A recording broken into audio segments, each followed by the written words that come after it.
Karena paling bahaya adalah orang lonely kalau keterusan itu bisa depresi.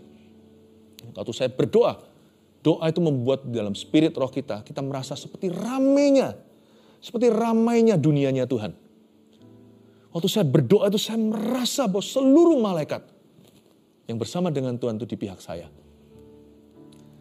Kalau Anda belum subscribe di channel ini, segera supaya Anda bisa mengikuti terus rema-rema dari Roh Kudus ya. Siapa di antara kita tidak punya rasa takut? Saya rasa nggak ada, cuma nggak mau ngaku aja. Saya juga punya rasa takut. Sebenarnya nggak apa-apa. Rasa takut dan iman itu boleh tinggal satu ruangan.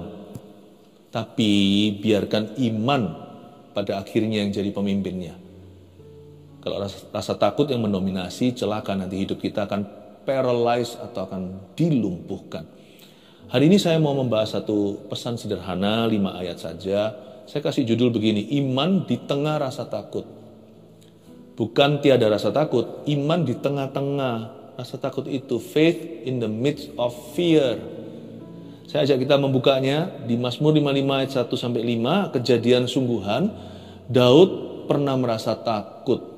Dia dihimpit musuh kiri kanan. Sebelah sisi satu, Raja Saul memburu dia. Sudah seperti orang kesurupan. Sedangkan di sebelah sisi satu lagi adalah musuh bebuyutan orang Filistin yang pernah dibunuh pahlawan besarnya yaitu Goliat. Dan kali ini Daud ditangkap oleh mereka di Gat. Ayat 1, Mazmur 56, kalau di Alkitab kita dikasih judul oleh Lembaga Alkitab Indonesia, kepercayaan kepada Allah dalam kesusahan. Memang betul itulah konteksnya, kita baca dulu. Untuk pemimpin biduan, menurut lagu, merpati di pohon-pohon terbantin yang jauh. Miktam dari Daud ketika orang Filistin menangkap dia di Gat. Kasihanilah aku ya Allah, sebab orang-orang menginjak-injak aku. Sepanjang hari orang memerangi dan mengimpit aku. Seteru-seteruku menginjak-injak aku sepanjang hari. Bahkan banyak orang yang memerangi aku dengan sombong. Waktu aku takut, aku ini percaya kepadamu. Kepada Allah yang firman-Nya kupuji, kepada Allah ku percaya, aku tidak takut. Apakah yang dapat dilakukan manusia terhadap aku? Baca ayat 4 bersama-sama dengan suara yang keras ya, sama-sama ya, termasuk yang di sini semua kita baca bersama-sama. 1, 2, 3. Waktu aku takut, aku ini percaya kepadamu. Lagi, waktu aku takut, aku ini percaya kepadamu. Nah, waktu kita takut, kita mempercayai apa? Atau kita melakukan apa? Dilarang keras waktu takut tidak berbuat apa-apa, karena setan akan masuk. Takut sendiri bukan setan. Rasa takut sendiri normal. Tetapi, rasa takut itu bisa jadi pintu Tuhan, pintu setan, tergantung gimana kita menanggapinya. Rasa takut itu vitamin bagi orang yang berpengalaman. Orang yang berpengalaman dalam Tuhan akan menggunakannya sebagai batu loncatan, sebagai anak tangga. Tapi bagi mereka yang tidak tahu harus berbuat apa, maka rasa takut itu bisa disusupi dan bisa menjadi batu sandungan dan membawa kita ke bawah.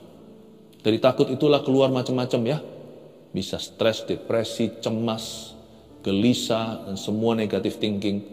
Bahkan overthinking, berpikir terlalu banyak, bisa tidak terkendali. Segala sesuatu yang lepas kendali atau out of control itu bukan dari Roh Kudus.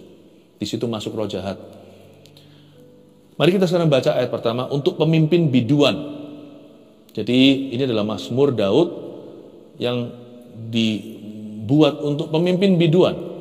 Jadi kita semua itu adalah seorang pemimpin. Minimal kita harus bisa memimpin diri sendiri dan perasaan sendiri. Your emotion, emosimu adalah tanggung jawabmu. Udah begitu aja. Kehidupan rohanimu adalah tanggung jawabmu. Meskipun kita harus saling menajamkan, kita harus saling menguatkan, tapi pada akhirnya kehidupan rohani kita, serta emosi perasaan kita dan pikiran kita itu tanggung jawab kita. Untuk pemimpin biduan, be a good leader for yourself. Ya, be a good leader to yourself. Jadilah pemimpin yang baik terhadap diri sendiri. Menurut lagu, coba kita sekarang lihat, karena Mazmur itu kan sebenarnya adalah lagu bahan. Mazmur itu adalah lagu. Nah, ini menurut lagu apa? Kita nggak tahu, ahli teologi juga nggak ngerti itu apa. Tetapi ini penjelasannya. Menurut lagu Merpati di Pohon-Pohon Terbantin yang Jauh. Saya nggak tahu ini apa, tetapi yang pasti tidak iseng. Lagu ini didengungkan berdasarkan melodi merpati di pohon-pohon terbantin. Dan merpati-merpati itu tidak happy, merpati itu lari, merpati di pohon-pohon terbantin yang jauh dari sarangnya. Pernahkah kita merasakan seperti ikan yang di luar akuarium atau di luar kolam? Kita seperti tidak pada tempatnya.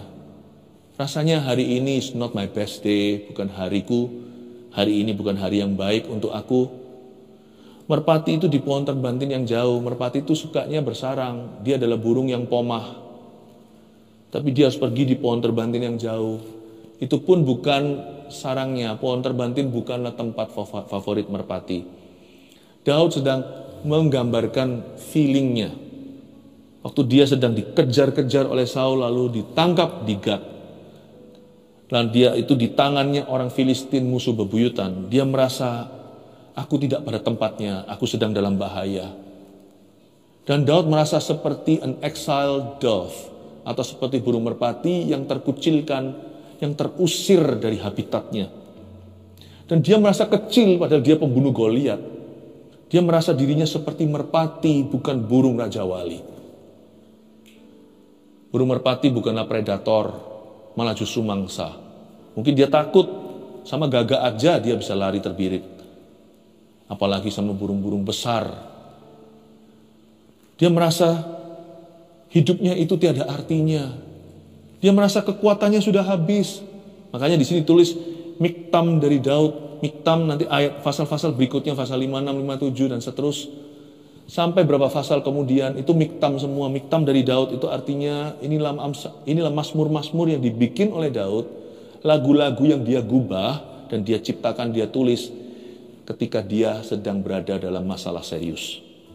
Langsung kita lihat ayat 2, mazmurnya bunyinya begini. Kasihanilah aku ya Allah, sebab orang-orang menginjak-injak aku. Sepanjang hari orang memerangi dan mengimpit aku.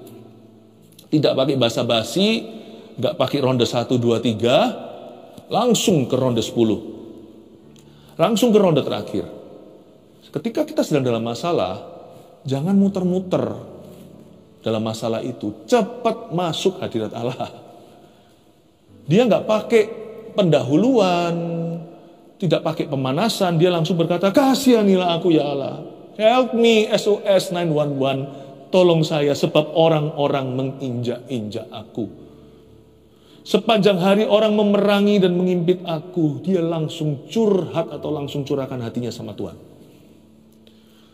Jadikan Tuhan alamat pertama dan alamat cepat. Jadikan Tuhan itu swift code-nya, kode cepat.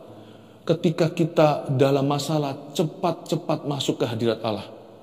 Tuhan jangan dijadikan, tanda kutip, orang terakhir yang kita tuju untuk mendapat pertolongan ketika segala sesuatu yang lainnya, segala sesuatu yang kita andalkan sudah gagal dan mengecewakan. Jangan baru cari Tuhan kalau hatiku dan batinku habis lenyap. Baru mengaku gunung batuku dan kekuatanku ialah Allahku. Kalau kita terakhir baru datang sama Tuhan, kita kehilangan banyak kesempatan di depan dan kemungkinan besar kita membuat banyak kesalahan. Kenapa kita harus hanguskan, bakar dulu semua sumber daya yang ada, baru setelah itu ngerengek-rengek sama Tuhan? Orang yang pintar, orang yang secara spiritually smart, secara rohani itu pandai. Dia tahu alamat ke-1 yang dia tuju ketika dia takut, atau ketika hatinya cemas, gelisah, atau ada sesuatu yang mengganggu spiritnya. Yang pertama dia datang, alamat cepatnya adalah Tuhan Yesus. Jangan jadikan Yesus pribadi terakhir yang kau datangi. Jadikan dia yang pertama, seterusnya, dan yang terakhir pula. Tetapi orang yang early, yang dini hari mencari Tuhan, maka dia punya sepanjang hari untuk mendapatkan tuntunan. Tapi orang yang mencoba sendiri gagal total, pada akhir hari itu dia tetap minta tolong sama, waktu dia minta tolong sama Tuhan, Tuhan tetap akan tolong dia. Tapi hari itu sudah hangus dalam kekalahan. Bahkan hari itu sudah berlumuran kesalahan. Kalau bisa ikut Tuhan itu dari step 1. Jangan step 1, 2, 3. Step 1, langkah 1 sampai langkah akhir. Jalan serta Yesus seperti lagu sekolah minggu itu. Jalan sertanya setiap hari. Jalan dalam suka, jalan dalam duka. Today I will walk with my hands in God. Saya suka mencari Tuhan bukan malam.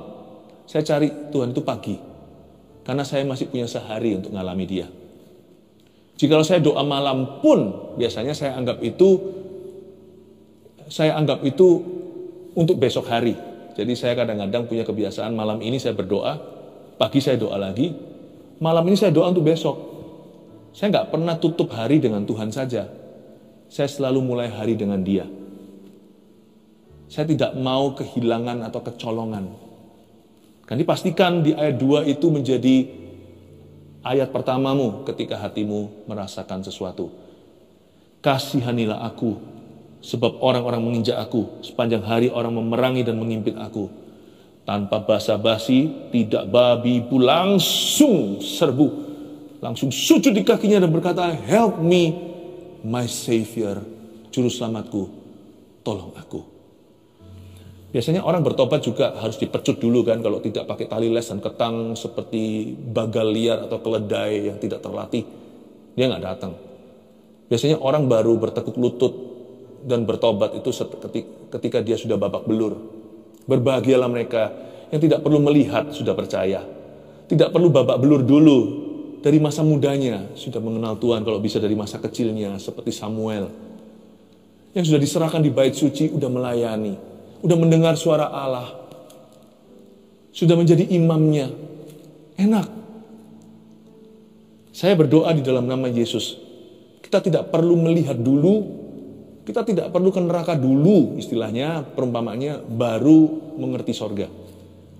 Kalau bisa kita percaya tanpa melihat. Dari awal sudah berserah. Itu paling indah. Saya suka ayat 2. Daud ada apa-apa? Ayat 1 kan bicara soal kondisinya. Ayat 2 langsung ke doanya. Dan doa dia pertama-tama langsung minta tolong ke Tuhan. Tidak pakai pemanasan. Saya bersyukur. Ini orang gerak cepat, makanya Tuhan juga tolong dia cepat. Orang yang berlambat-lambat sama Tuhan, sayang sekali, orang itu pasti mengalami banyak kecolongan. Ayat 3, seteru-seteruku menginjak-injak aku sepanjang hari. Bahkan banyak orang yang memerangi aku dengan sombong. Ini perasaan sejujurnya Daud. Banyak orang memerangi aku dengan sombong, saya rasa dia nggak besar-besarkan masalah. Ada orang, tipe orang yang suka gede-gedein gitu ya. Kalau dia ngalami sesuatu, dia merasa yang paling apa. Tapi kalau Daud saya percaya, karena memang dia itu mundur kena, maju kena. Kiri kena, kanan kena. Banyak orang memerangi aku itu maksudnya segala pihak. Seperti yang saya katakan tadi, saudaranya sendiri pun mengkhianati. Suku-suku Israel memihak ke Saul. Saul itu memburu dia seperti buronan hewan. Tapi waktu dia lari ke luar negeri atau keluar kota, ketemunya Filistin di mana-mana. Daud merasa dia tiba-tiba jadi minoritas atau dia sendirian. Waktu itu dia ditangkap oleh orang Filistin di Gat, dia sendiri. Kawan-kawannya nggak di sana. Mungkinkah ini sebelum zaman Adulam waktu dia masih on the run? Dan waktu dia sedang melarikan diri, nanti dia ketemu sama rekan-rekan dalam permasalahan yang dia didik dan dia muridkan. Lalu keluarlah 400 orang gagah perkasa di Adulam. Itu nanti-nantinya. Tapi waktu dia ditangkap di Gat, dia sendirian. Dia merasa seluruh dunia mau telan dia. Dia merasa masalahnya lebih besar daripada yang dia sanggup tanggung. Karena itu dia datang kepadanya yang sanggup menolong Daud. Dia berkata, bahkan banyak orang yang memerangi aku dengan sombong. Daud naik banding waktu dia berdoa. Dia merasa, kalau saya ini dikepung di dunia, saya harus minta tolong sorga. Kalau Anda merasa outnumbered on earth, atau jikalau Anda merasa seperti seolah-olah Anda dikepung oleh semua di dunia ini, dalam doa, Anda tidak akan merasa sendirian. Setiap kali saya merasa sendiri, waktu saya berdoa, saya merasa tiba-tiba yang menyertai saya lebih banyak daripada yang menyerang saya. Bahasa Inggrisnya gini ya. Whenever I feel outnumbered on earth, I appeal to heaven. Then suddenly I'm majority. Waktu saya merasa sepertinya saya 1 lawan 1 juta, saya cepat-cepat naik banding sebelum saya depresi. Karena paling bahaya adalah orang lonely kalau keterusan itu bisa depresi. Waktu saya berdoa, doa itu membuat dalam spirit roh kita merasa seperti ramainya dunianya Tuhan. Waktu saya berdoa itu saya merasa bahwa seluruh malaikat yang bersama dengan Tuhan itu di pihak saya. Setiap kali saya berdoa, sebelum dan sesudah saya berdoa itu ada beda. Ini bukan main perasaan. Tapi perasaan pun tidak bisa menyangkali. Orang yang berdoa nggak pernah keluar, exit doanya, merasa dirinya kalah, nggak pernah. Setiap orang masuk ke lorong itu, susah, banyak orang tidak mau ke situ. Orang lebih suka pakai kekuatannya sendiri, kendalikan kemampuan. Tapi kalau kita masuk ke lorong yang dihindari orang, yaitu doa, Getsemani dengan Tuhan Yesus sendirian, nggak ada orang keluar dari lorong itu merasa dirinya adalah korban. Aneh tuh, masalahku masih ada, tapi aku udah merasa seperti lebih dari pemenang. Seperti kata Elisa terhadap Gehazi, celikkan matanya Tuhan, supaya bisa melihat bahwa yang menyertai dia, kereta yang berapi-api dengan kudanya yang berapi-api pula, itu lebih banyak daripada semua musuh yang mengepung kami. Tahu nggak? Doa itu kedengarannya, aduh bosen aku di kamar sendirian, kalau doa privat ya, pribadi. Doa rame-rame pun kadang-kadang kita merem kan, tutup mata, kita nggak saling lihat-lihatan, fokus kita ke Tuhan. Tapi setiap kali kita doa, kayaknya sepi, padahal doa itu ramai sekali. Waktu kita berdoa, kita masuk dalam dunianya Tuhan. Dan dunia Tuhan itu mulia.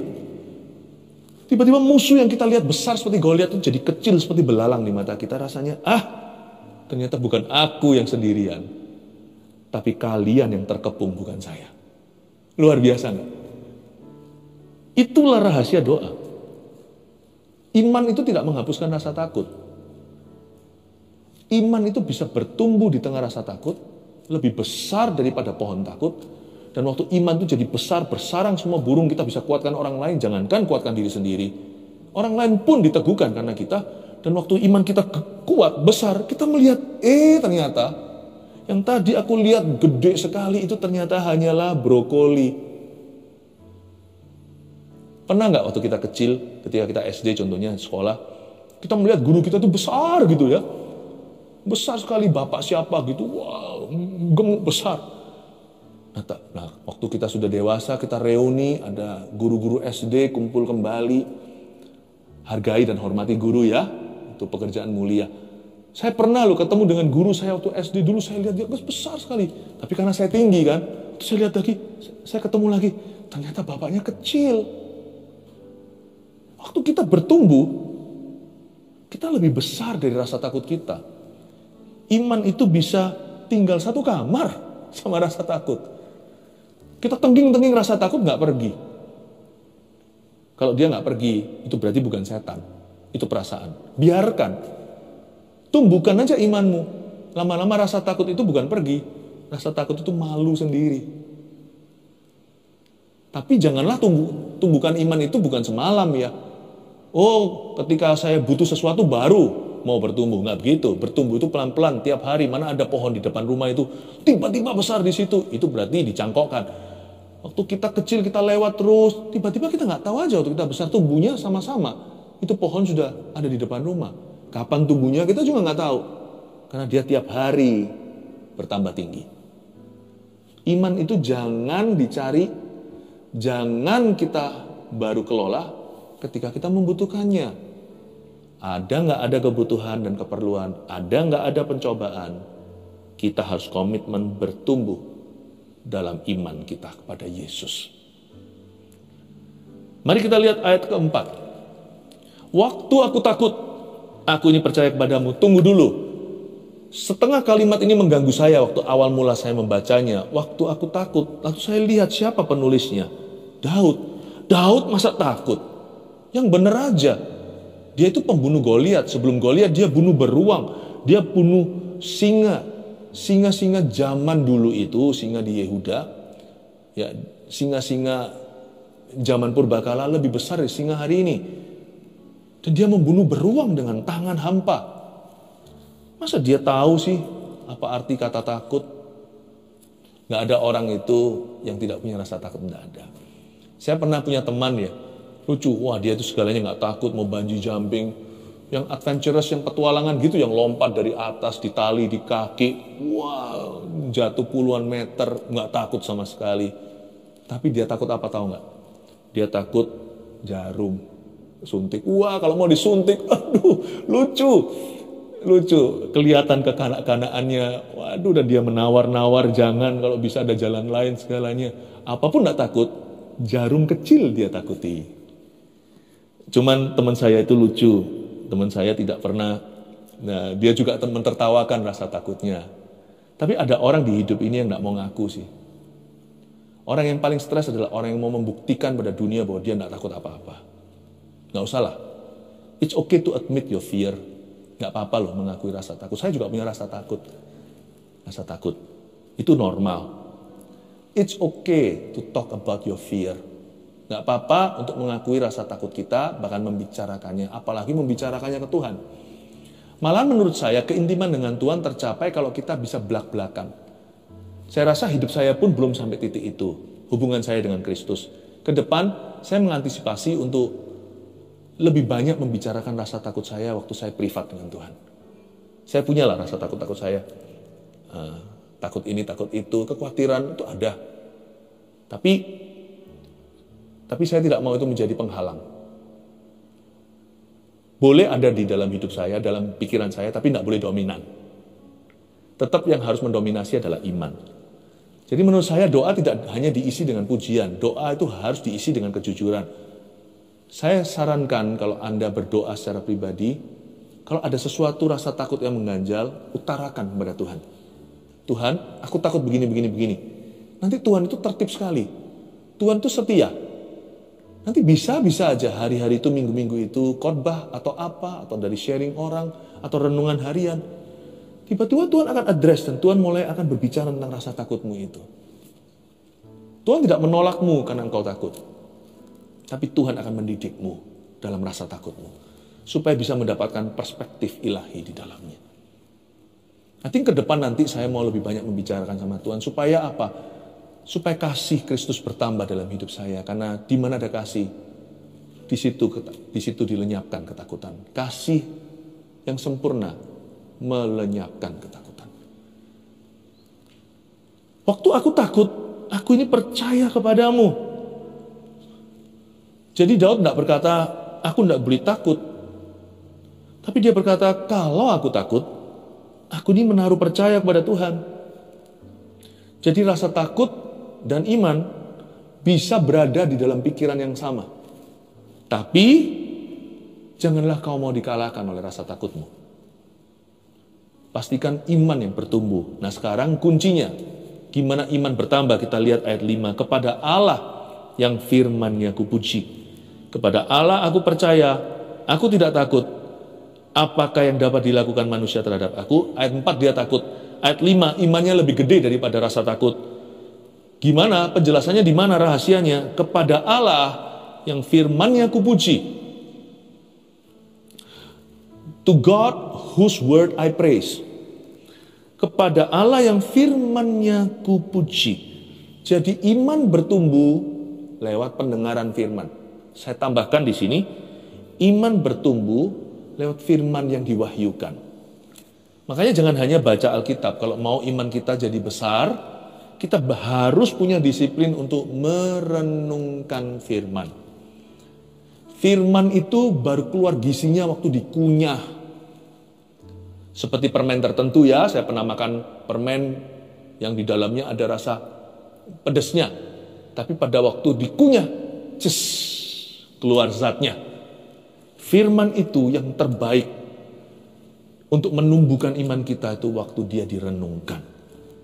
Kepada Allah yang firman-Nya kupuji, itu nggak hanya dibaca lalu sambil lalu lalang, dibaca sebagai sampingan, tapi dibaca sebagai menu utama. Firman-Nya kupuji itu berarti kuagungkan. I adore your word. Aku sangat mengeluhkan firman-Mu. Aku sangat menginginkan. Seperti makan tuh pelan-pelan dirasakan gitu, bukan habiskan cepat-cepat tetapi dirasakan. Jadi iman itu timbul through revealed promises, ternyata melalui janji-janji Allah yang dikunyah. Janji-janji Tuhan yang diwahyukan. Waktu kita baca dia jadi informasi. Waktu kita pikirkan, sungguh-sungguh renungkan, konsentrasi, gak HP-an, gak sambil ngobrol sama orang di tengah-tengah keramaian. Bolehlah baca Alkitab di tengah-tengah keramaian, saya tetap merenungkan firman di mana-mana. Tetapi firman utama dalam hidup saya yang sebagai nutrisi setiap hari, nutrisi pertama setiap hari itu saya renungkan sendiri. Tanpa ada siapa-siapa kecuali Roh Kudus di dalam ruang doaku. Kadang-kadang ruang doa itu gak ruang doa sungguhan. Waktu saya pergi berlibur sama keluarga di zaman ketika anak-anak masih kecil, semua tinggal sekamar, saya ke WC, ke toilet, saya tutup toilet seatnya, saya berlutut di bathtubnya, di tempat bak mandinya, saya berdoa di situ, dan saya baca Alkitab sebelum seluruh keluarga, anggota keluarga yang lain bangun, dan saya baca satu-satu, saya baca dengan suara saya sehingga telinga saya bisa dengar, saya kunyah janji-janji Tuhan yang masuk dalam diri saya, yang saya renungkan dan diwahyukan Roh Kudus perlahan-lahan. Itu yang menumbuhkan iman. Bukan hanya itu, kepada Allah aku percaya, aku tidak takut. Pertama, melalui revealed promises. Kedua, melalui revealed character of God, atau melalui karakter Allah yang diwahyukan. Waktu baca Alkitab, jangan hanya baca, janjinya apa untuk aku. Pelajari karakter Tuhan. Dari Kejadian sampai Wahyu, ngomong apa soal Yesus Kristus. Setiap kali baca Alkitab ya, Kejadian sampai Wahyu, karena Yesus itu penggenapan Taurat. Dia datang untuk menggenapi hukum Taurat, bukan untuk meniadakannya. Jadi dari setiap Kejadian, Keluaran, Imamat, Bilangan, Ulangan, seterusnya, kitab Nabi-Nabi, kitab Amsal, Pengkhotbah, kitab Hikmat, semuanya itu talk about Jesus. Semuanya itu tentang Yesus. Apalagi Perjanjian Baru.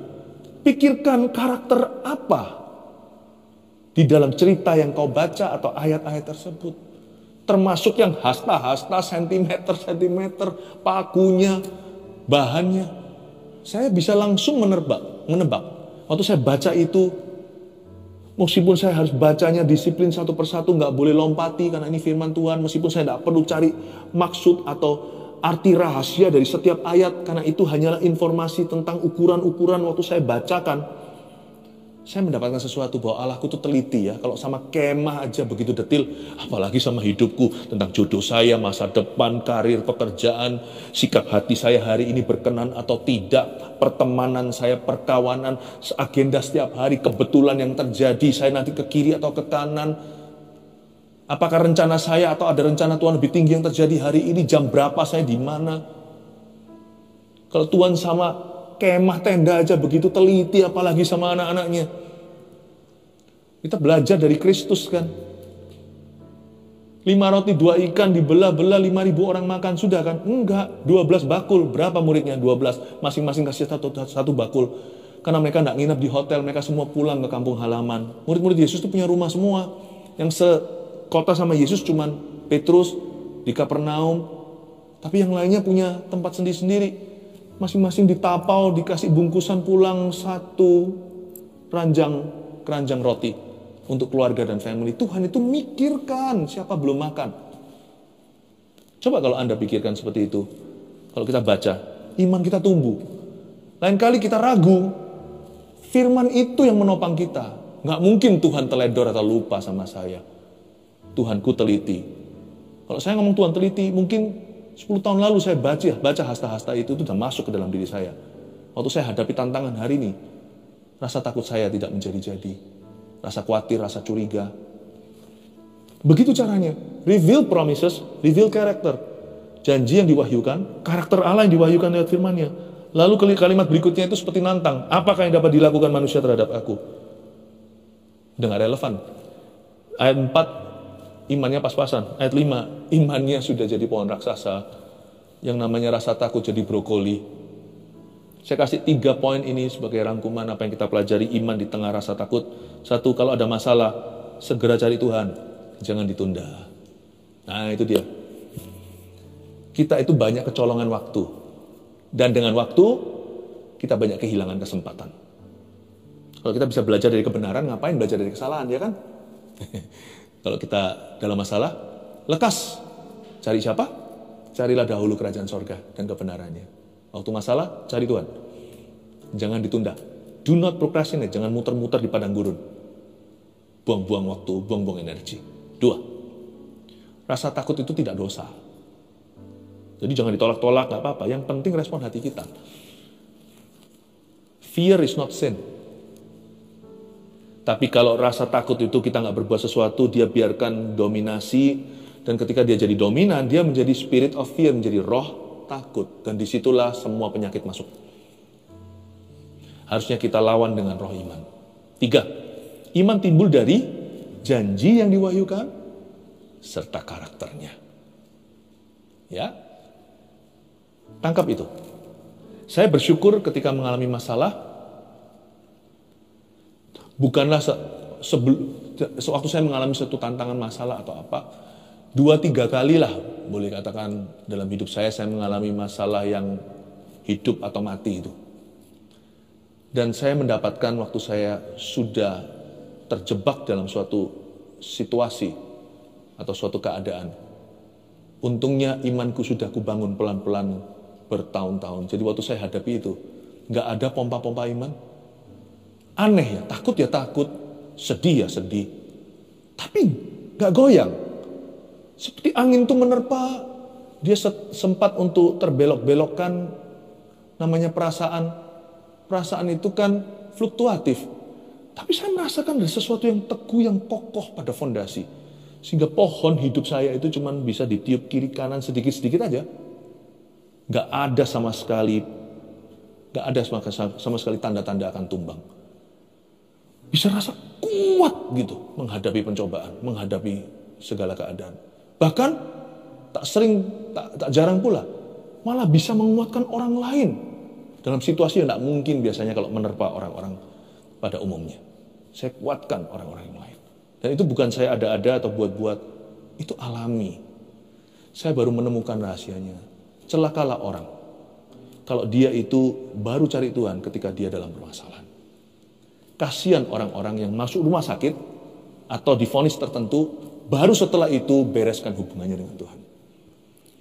Atau ketika dia mengalami suatu tantangan atau pukulan atau suatu musibah yang diizinkan, lalu dia setelah itu baru dia mau betul-betul pupuk dirinya dengan firman, ya bolehlah lebih baik telat daripada tidak sama sekali, tetapi agak terlambat. Berbahagialah orang yang imannya tumbuh dalam segala keadaan. Apapun keadaan yang menimpanya, he is always ready. Dia selalu siap. Saya harap ini menjadi pesan Tuhan yang Anda lakukan. Iman di tengah rasa takut. Anda tidak perlu takut, sebab Allahmu lebih besar dari segala sesuatu. Berimanlah kepada Tuhan, imanmu itu akan menghasilkan sesuatu yang tidak kau duga sama sekali. Haleluya. 1 Petrus 4 ayat 7. Kesudahan segala sesuatu sudah dekat.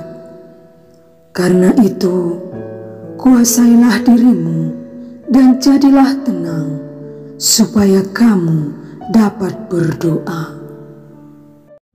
Saudara yang terkasih, terima kasih telah mendengarkan firman Tuhan hari ini. Jangan lupa untuk dukung terus channel ini dengan cara subscribe, like, share, dan juga komen. Agar saudara kita yang lain juga boleh terberkati. Tuhan Yesus memberkati kita.